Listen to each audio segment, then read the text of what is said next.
Pero kakabit niya ang taong gusto kong layuan.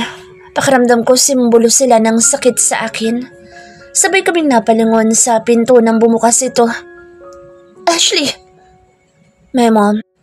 Tapid ko siyang nginitian. Hindi niya nakita sa Oliver na ngayon ay nakatunghay sa kanya. Nagmamadali kasi siya na makapasok at nilapitan agad ako. Hinaplos niya ang pisngi at buhok ko. Nabakas ko ang takot sa kanyang muka, kahit na natatakpan ito ng makapal na makeup. Anong nangyari? Sinong gumawa niyan sa mukha mo? Nakunan ka mo? My God, anak! Bakit hindi mo sinabi sa akin na buntis ka? E di sana napaalalahanan kita ng mga dapat gawin at hindi. Sunod-sunod niyang tanong sa akin. Bahagi akong umiti sa kanya. Bigla ko kasing namiss ang maingay niyang boses, ang kadaldalan niya at kakikayan. Maaga niya akong pinagbuntis kaya minsan kapag magkasama kami ay para lang kaming magkapatid. Hindi ko maintindihan minsan ang trip niya. Mataas pa rin ang paggalang ko sa kanya. Tinaguyod niya ako mag-isa dahil tinakbuhan siya ng ama ko. I really can't imagine how she took care of me. Despite the fact that she didn't get the dream that she wants. In-inspection niya ako. Ma, I'm okay. Nangihina ako ng sinabi pero tiningnan niya ako ng masama. You're not okay, Ashley Nicole. Paano nawala ang apo ko? Naaksidente ka ba? Tanong niyang muli. Dumiin ang pagkakalapat ng mga labi ko nang marinig ko ang salitang apo. May bumikig sa aking lalamunan at humapdi. Na kung sana'y hindi nawala ang bata ay masasaya pa sana ang pamilya namin. Hindi ko na kinayap at napayakap ako sa aking ina. Inilubog ko ang mukha ko sa kanyang tiyan at umiyak. Para akong paslit na nagsusumbong sa magulang at ang mainit na haplos niya sa aking ulo ang nagpapaalala sa akin ng pagiging anak niya. She kissed my head. Kaya mo yan, Ashley. Malalagpasan mo rin iyan. Tandaan mo, malakas kang babae. She said, kahit parang ginagawa niya akong bata, hindi ko nabatid iyon. Those words were exactly the same words she told me when I was still a kid. Yun din na sinabi niya sa akin nung nadapa ako at nagkasugat. At ang palagi kong ginagawa ay pupunasan ko ang luha ko at tatayo at babaliwalain ang hapdi. Can I do that again? Umiyak siyang kasabay ko hanggang sa humupa at huminahon. Nang bumitaw na ako sa kanya, ay siya namang tikhim sa tabi ni Oliver. Ay pusang gala! Bulalas ng mama ko sa gulat. Napahawak pa siya sa kanyang dibdib. She looked pissed. Ano ba naman yan? Alam nang may nag-uusap dito. Oh. Nang makita, si Oliver ay nagbago agad ang timpla ng mama ko. Kitang-kita ko pa ang paghagod niya dito ng tingin.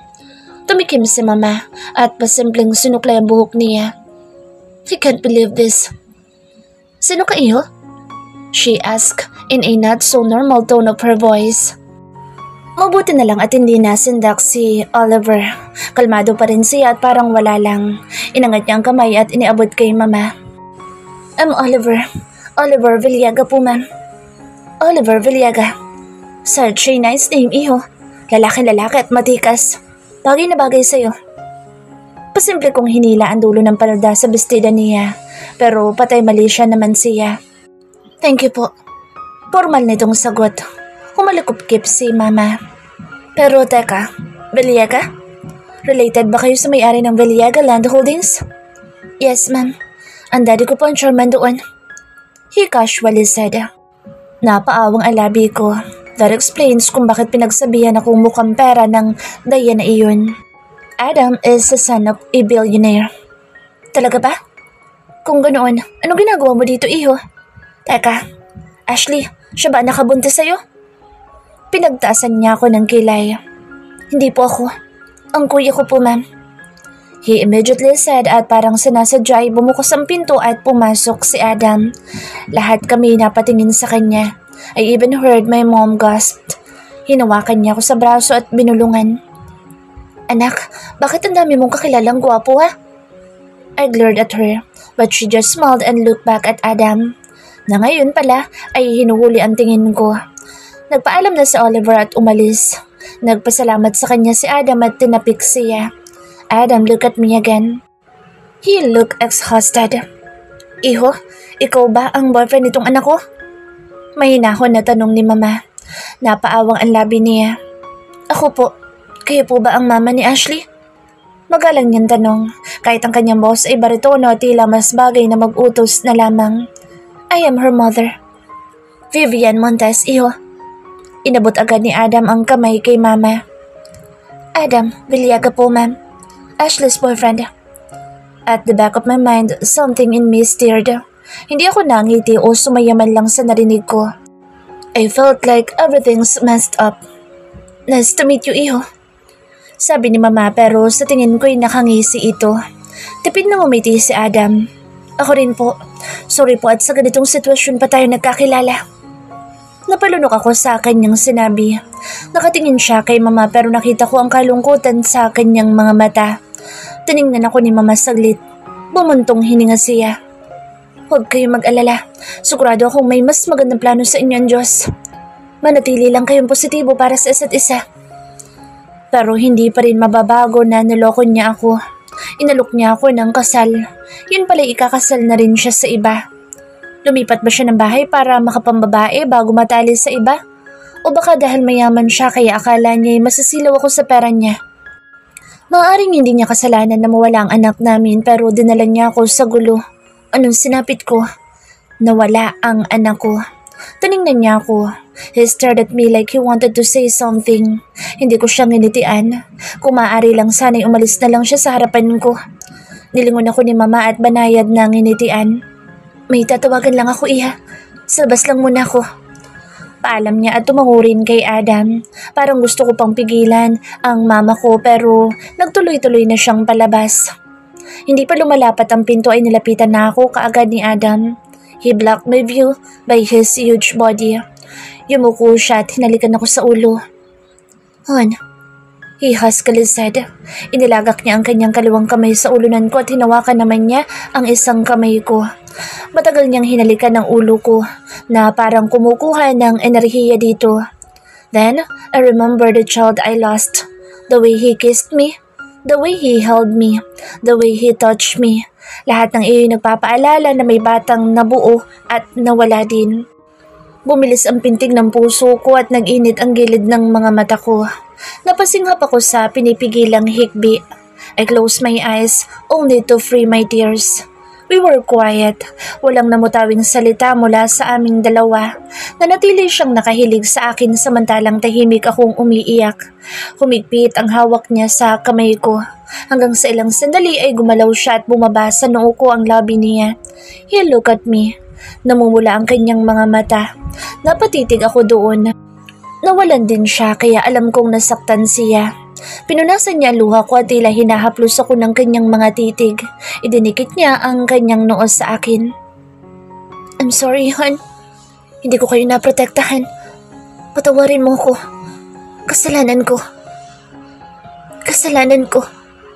His voice shook. Lalo ko napahigbi sa sinabi niya. Tila gripong hindi maampat ang luha ko. Patawarin mo ko, Ashley. Patawarin mo ko. Nadurog ang puso ko. We both silently cried for our child.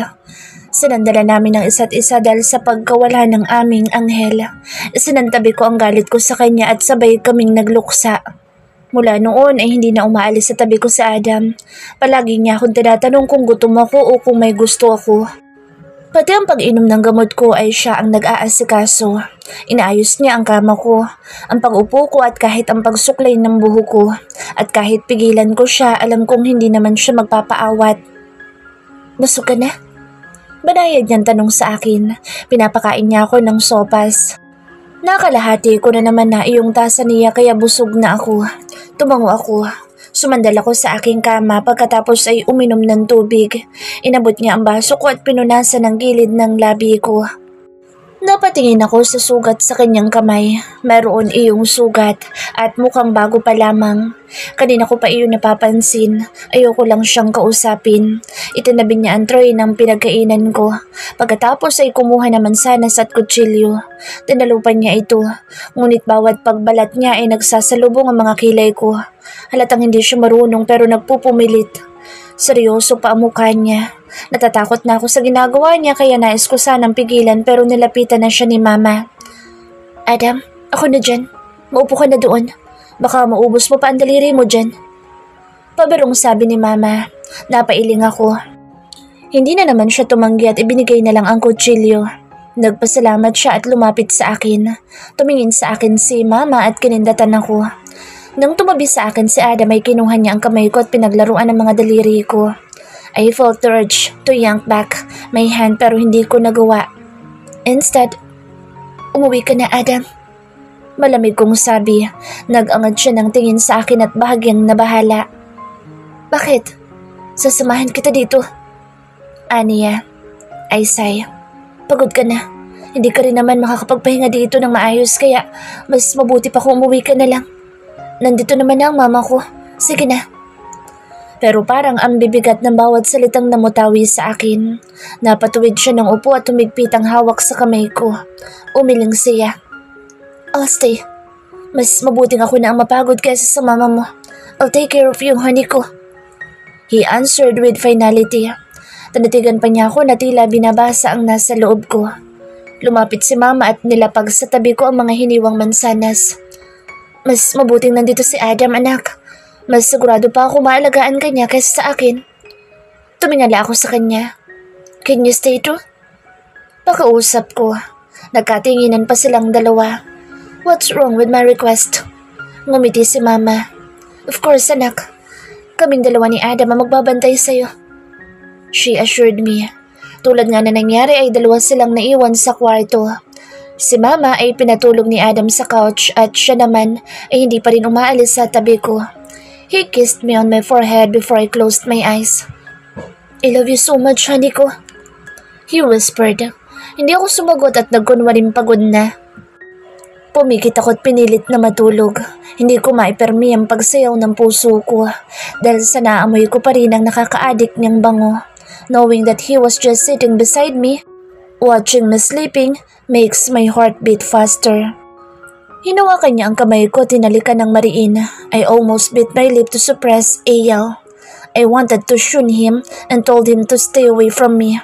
Kaya lang para siyang pandikit na kahihirap iwasan. Hindi ko alam kung gaano katagal akong gising bago nakatulog. Pero nang maalimpungatan ako ng madaling araw ay naramdaman ko ang mabigat sa aking kanang kamay. At nang tingnan ko iyon ay natanaw kong nakakulong ang kamay ko sa kamay ni Adam at pinatungan niya ng kanyang pisngi. His other hand was reaching my shoulder. He's asleep. Gamit ang kaliwang kamay ay hinaplos ko ang kanyang buhok. He looked so tired. Hindi agad ako nakatulog at pinanood ko muna ang pagtulog niya. At the back of my head, it's telling me that I'm gonna miss this man. No matter how hard we went through, I can't just deny the fact that I fall in love with him hard. And if I'm going to forget him, it will be hard too. Ilang araw lang ang lumipas ay pinayagan na ako ng doktor na umuwi. Nakahinga na ako ng maayos dahil hindi ko talaga gusto ang magpa-ospital. All the tragic memories were there. Kung maaari ay ayoko nang bumalik pa dito. Imposible naman. Ewan? Inayos ni Mama ang mga gamit ko sa isang bag. I don't have much stuff dahil hindi naman ako matagal na na-confine. Ngunit may malaking butas na ang naiwan sa sistema ko. Para na akong kulang. Iniisip ko paano ko pa haharapin ang lahat sa pagbabalik ko. Magmumukmuk ba ako? Babalik sa trabaho? Paano bang umusad? I don't have a dumb idea. Inabot ko ang aking suklay at ginamit. Bumukas ang pinto at inuluwa si Adam na may hawak na ilang papel. Bumaba siya kanina para magbayad. Tiniklop niya iyon at isinuksok sa kanyang bulsa. Nilapitan niya ako at inayos ang aking damit. Let's go, hon. Malambing niyang sabi. Ay sigh at itinago ang suklay sa bag ko. Pumasok na rin ang isang staff ng ospital na may dalang wheelchair. He held me on my waist and in my hand. Maingat niya akong inuupo ng maayos doon. He even checked kung okay ako at komportable. Sa kanya binitbit ang gamit ko at pinauna ang mama ko. May taxi na tayo sa baba, ma? I suddenly asked my mom. Tiningnan ko siya tila natameme siya nang lingunin din si Adam. Kumunot ang noo ko. Kung ganoon ay magtatawag pa kami.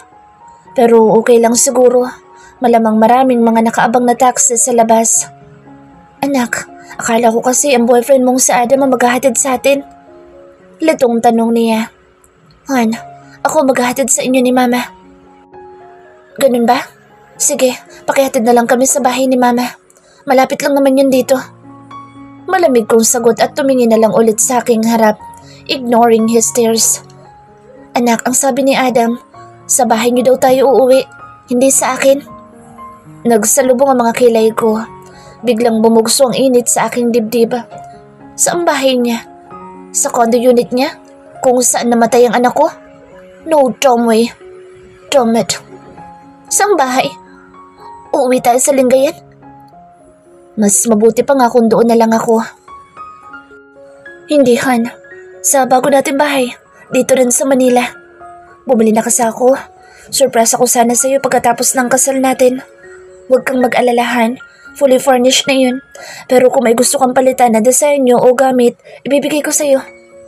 I stop and look at my mother. Bagya siyang ngumiti.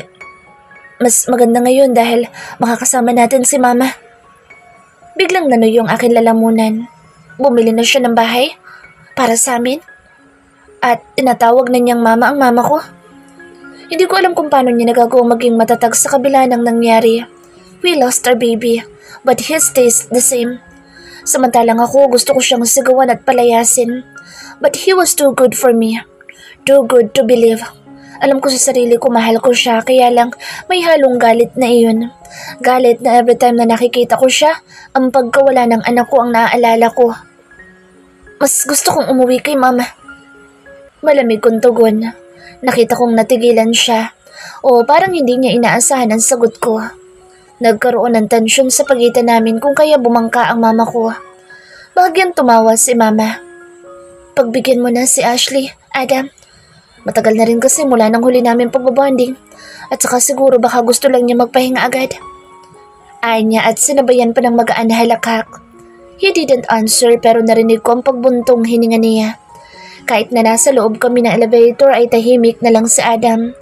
Unlike my mama na panay ang kwento. Sa tingin ko ay para mataboy ang awkwardness. Nang makarating sa ibaba, ay binuksan agad ni Adam ang passenger seat at tangkang aalalayan ako. I refused. Sa likod na lang ako. Sabi ko at saka tumayo na. Sa una ay hindi siya kaagad nakakilos at tiningnan lamang ako. But I insisted kaya pinagbuksan niya ako sa likuran. Si Mama ang naupo sa harap katabi ni Adam na nagmamaneho. Tahimik lang ako habang nakatanaw sa bintana ng sasakyan niya. Ibang sasakyan ito kumpara sa ginagamit niya sa Lingayen. Siguro para maitago ang identity niya kasi halatang mas mamahalin ang gamit niya ngayon. Nagsasalita lang sila kapag nagtatanong si Adam kay Mama kung saan ang daan pauwi sa bahay. Pagkatapos nun, nakabibinging katahimikan na naman. Pero nang mapatingin ako sa rearview mirror niya ay eksaktong nakatingin siya sa akin. He gave me a few glances at saka ibabalik ang tingin sa kalsada. Hindi naman ako ngumingiti o nagbibigay ng reaksyon.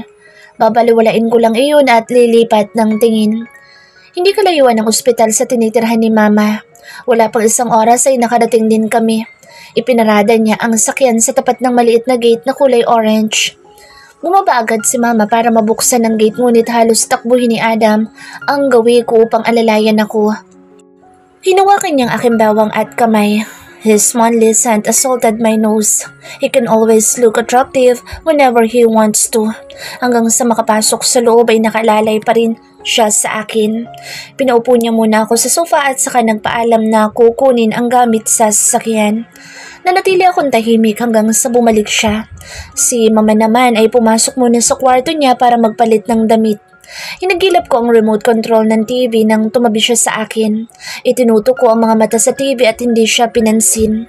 Ngunit ang init sa aking pisngi ay ebidensya ng paninitig niya sa akin. Hisay. Nagpalipat-lipat ako ng channel.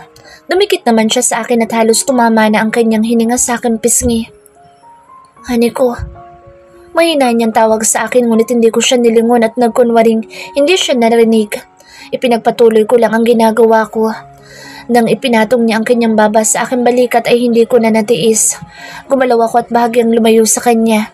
Tiningnan ko siya. Magpapahinga na muna ako, Adam. Salamat sa paghatid. Umuwi ka na. Paglabas ni Mama. Malamig ko sabi saka ako tumayo pero agad niya akong inalalayan. Iniiwas ko ang kamay ko. Kaya ko na. Hindi ko na siya nilingon pa.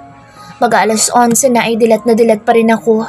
Siguro ay namamahay ako ngunit palagi pa rin sumasagi sa isip ko ang dagok na nangyari sa akin. Ilang buwan lang ang inilagay niya pero ang sakit-sakit nang mawala siyang bigla. Maybe because part of me already set up to love her. Nang mawala, gumuho ang mundo ko. Kung sanay. It will haunt me forever. It will be my nightmare. I tried to cross the pain but I failed. Napatingin ako sa cellphone ko nang tumunog ang message alerto nito. Honey ko, I miss you and I love you so much. Ilang sandali kong tinitigan ang mensahe niya. Hindi ako nag-reply. Mahal din kita, Adam, pero kapag nakakasama kita, puro kasinungalingan at sakit ang nangingibabaw sa akin.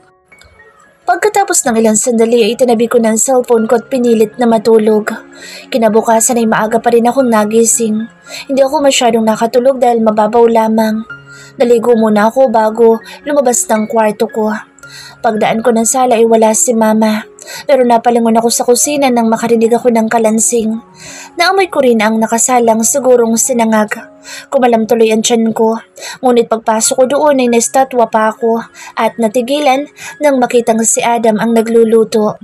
He was wearing a white t-shirt but same pants from yesterday.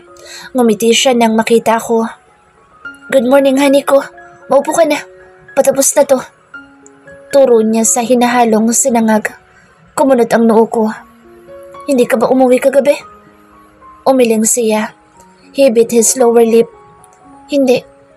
Nakiusap ako kay Mama na dito muna ako matulog. Para kung may kailangan ka, madali mo ako matatawagan. Kumuha siya ng plato sa pinatay ang apoy. Nagtiimbagang ako. Adam. Mariin kong tawag pero tinapos muna niya ang pagsasalin ng niluto sa hapag. Iniatras pa niya ang upuan at minuestrang pauupuin ako. Kain ka na. Though alam kong baka magreklamo ka sa luto ko. Nagpaturo naman ako kay Mama bago siya umalis. Ngumiti pa siya sa akin. Hindi ako gumalaw sa kinatatayuan ko, tinitigan siya. Kumunot ang noo niya. Sa kanyang harap ay hinubad ko ang binigay niyang singsing at inilapag sa mesa. Sunundan niya ng tingin iyon na tumaas ang kilay. Kahit sa sandaling segundo lamang ay nakita ko ang kalituhan sa kanyang mukha ngunit minawi rin agad. What's wrong? Maliit ba sa'yo o malaki? Pwede naman natin ipa-adjust kung sakali, hon? Anya, I heave a deep sigh. What's wrong with me? Pinag-isipan ko na to kagabi. Pero sadyang masakit pala talaga. Hindi madali. Let's break up. Halos ayaw nang lumabas ng katagang iyon. He stiffened. Alam kong narinig niya ako kahit na mahina ang pagkakasabi ko. Hilaw siyang ngumiti. I don't understand. What? What breakup? Ibinaba niyang muli ang tingin sa singsing. Nag-init ang gilid ng aking mga mata. Maghiwalay na tayo. Wala nang kasal. Kalimutan na natin ang isa't isa, Adam. I gasped when I said those killing words. Every word stabbed me like a knife. Pakiramdam ko ay bumabalik din ang sakit sa akin. Natigagal siya at halos hindi nakagalaw. Hanggang sa unti-unti siyang umiling na parang hindi makapaniwala. No. You're kidding, right? You can't. No. Matutuloy pa rin ang kasal natin, Ashley. May nakausap na akong wedding planner natin. Ba't ang gagawa ng gown mo? Hindi ka na naman mapapagod o anuhan kasi sila na bahala. Just tell me what you want at yun ang susundin nila. Nanginginig ang boss niya habang nagsasalita. Umiling ako kahit nalalabo na ang mga mata.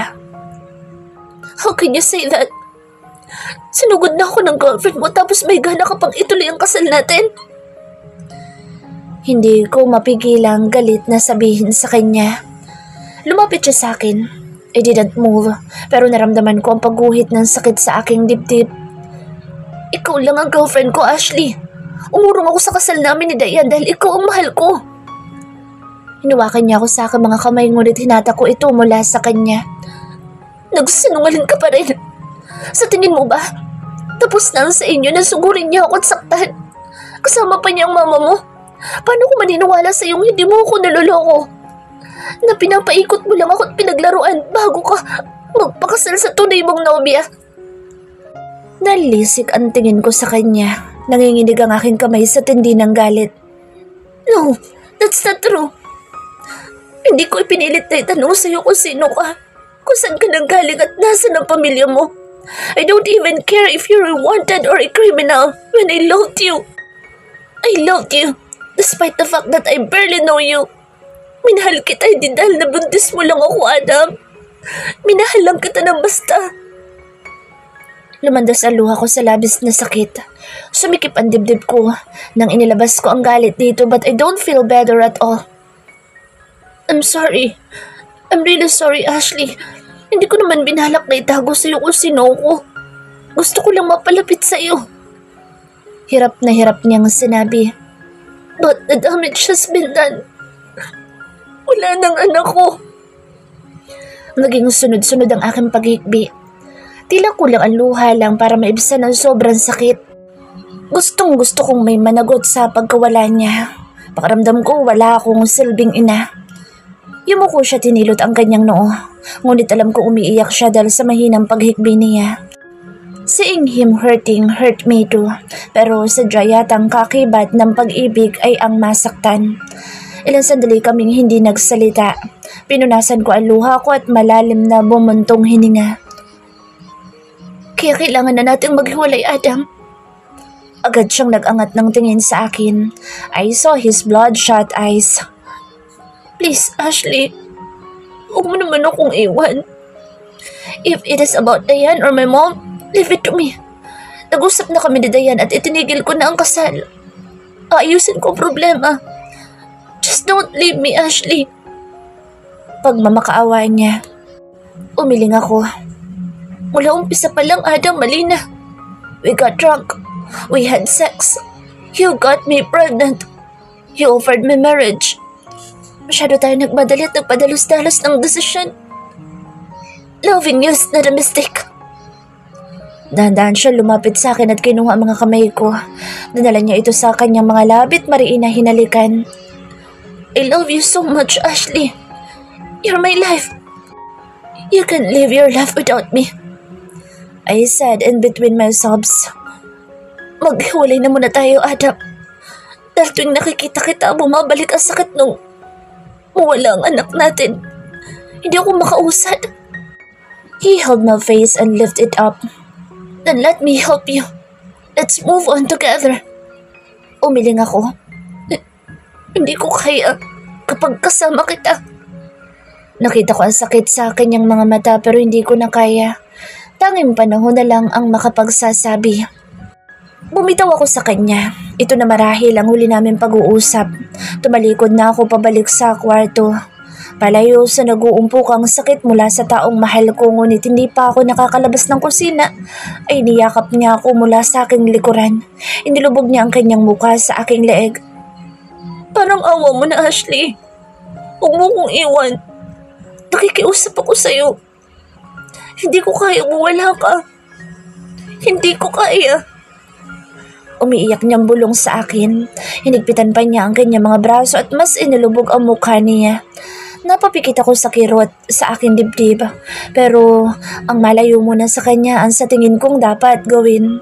Gusto ko munang huminga at ipagpatuloy ang simple kong buhay sa Lingayen. Baka ang mapasama sa kanyang pamilya ay hindi para sa akin. Kaya ko magsumikap sa sariling mga paa nang walang ginagamit at inaapakan tao. Mahal pa rin kita, Adam, pero baka hindi pa ito ang panahon para sa ating dalawa. Tinanggal ko ang nakayakap niyang braso kahit na paulit-ulit niyang sinasabing mahal niya ako. Pinigilan ko ang sarili magsalita at tingnan siya dahil nangangamba akong babaliktad lang ang desisyon ko. Please don't leave me, Ashley. Please don't leave me. Nang tuluyan kong natanggal ang mga braso niya ay nagulat ako nang lumuhod siya sa sahig. Napaharap ako sa kanya. Lumuhod siya ng may luha sa kanyang mukha. Sumikdo ang aking puso. Adam, tumayo ka dyan. Hinawakan niya ang kamay ko. Parang awa mo na, Ashley. Huwag mo kong iwan. Mahal na mahal kita. Mababaliw ako kapag nawala ka pa sa akin. Pakiusap naman, no. Huwag mo kong iwan.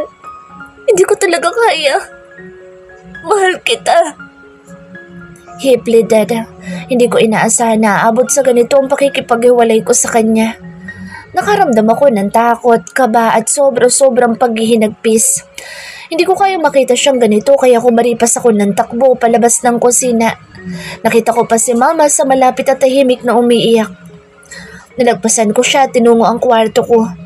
Umupo ako sa gilid ng kama at umiyak ng umiyak. Adam. Nagkulong ako sa aking kwarto. Palagi akong umiiyak tuwing naalala ang nangyari kahapon. Kung hindi pa ako dala ng pagkain ni mama ay hindi pa ako makakakain. Nakalimutan ko na halos ang normal na buhay, buhat ng mahalin ko si Adam.